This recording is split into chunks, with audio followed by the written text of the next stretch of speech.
While pursuing fat loss, the last thing you want to do is just to lose weight where you losing muscle and fat at the same exact time. And then when you get to your end goal, you just look skinny. So in today's video, what I'm going to do is share a 3-step method to make sure you burn fat and not muscle. So when you get to your end goal, you can have a lean, shredded physique. Guys, if you don't know who I am, my name is Jonathan. I went from 250 to 177. I lost over 70 pounds through trial and error. And I make videos like this to give you realistic and effective strategies that work, so you have to waste time doing things that don't. So hopping right into it. Like I said, I had to go through this through trial and error. So there was a period of time when I did get to my end goal and I did end up losing some strength and muscle mass and stuff like that. So here are 3 things that you can do to avoid that, to make sure this doesn't happen to you. All right. I learned a lot of things along the way, and these are the 3 things that you got to make sure you definitely do. So when we talk about getting shredded, what I mean when I say shredded, I'm talking about losing the body fat on our body and revealing the muscular physique that we have. Okay. That's what I mean by getting shredded. It really comes down to you dropping body fat. So to make sure that we do that, just like I say in every other video, is to want to make sure that we're in a calorie deficit. This is going to ensure that we are losing, let's say, 1.5 to 2 pounds per week. And we can track week after week after week, how much weight we're losing because we're in a strong enough calorie deficit. All right. So that's going to be the first thing to make sure that we actually hit that shredded physique, because you actually want to be burning body fat.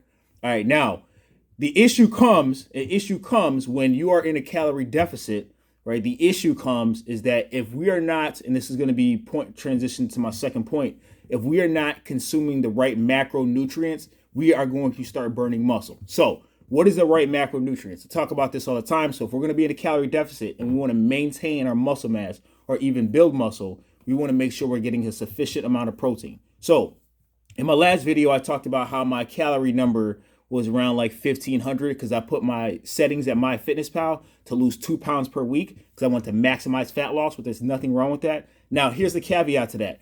If you're going to drop your calories to a lower number to maximize fat loss, okay, what you want to make sure you do, you have to be hyper intentional about tracking your food and making sure you're getting a sufficient amount of protein. So I was consuming about I had a protein range. So on a bad day, let's say if it's 175 grams of protein, on a good day, 190 grams of protein.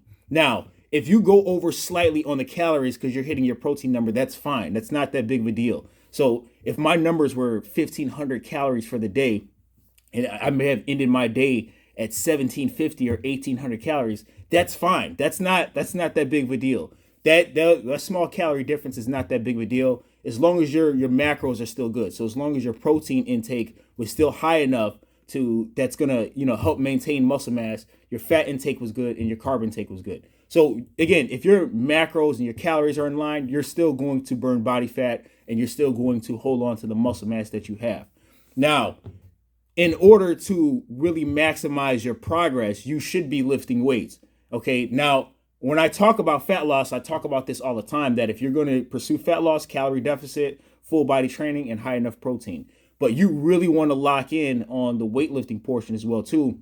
It's not something that can be neglected. So when I talk about trial and error, and I know I'm kind of all over the place, but bear with me, it has a point. When I talk about trial and error, when I first lost weight, I lost muscle mass in the beginning because what started to happen is I got addicted to just tracking the calories, but I was loosely tracking protein. And then when I stopped tracking my calories because I was eating the same thing every day, I wasn't hyper intentional about getting enough protein. So there was days I would get like 90 grams of protein in, but I tracked my food and my calories were still in line, but I'm getting like 90 grams of protein in. That's not enough to sustain any type of muscle development or hold on to the muscle mass that I already have.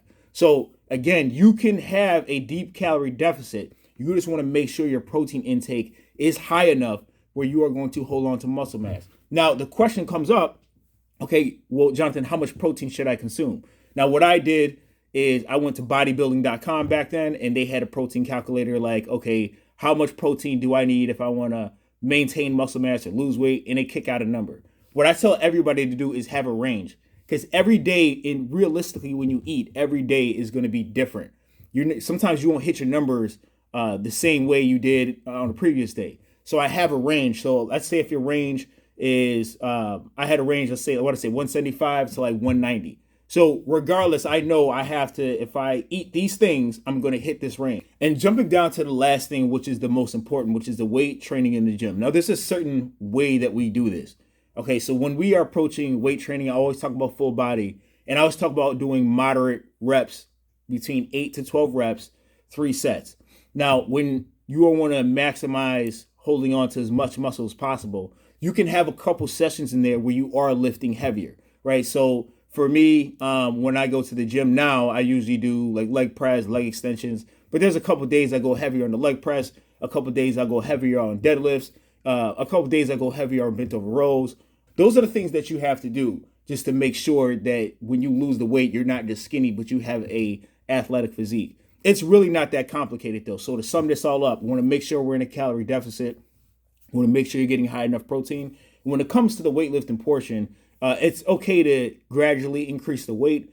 I go between 8 to 12 reps, but you just don't want to neglect the weightlifting portion. You do that, you're going to be fine, right? Your body's going to look different. You're going to recomp. Your body's going to look different as you start to lose body fat. But the main goal is to walk around with a lean physique anyways, okay? So do those 3 things. You won't be skinny fat by the time you get to your goal weight. And guys, if you guys need additional help with like food and knowing what workouts to do, guys, I do have an ebook available. It's called From Gut to Six Pack, Realistic Guide for a Six Pack Physique. It is a simplified process to help you go from point A to point B. Again, it doesn't look the prettiest, but it's highly effective. These are the same plans I use to help me lose 70 pounds, and they work. You just do them for 10 weeks. You can switch to a different one, but they're effective.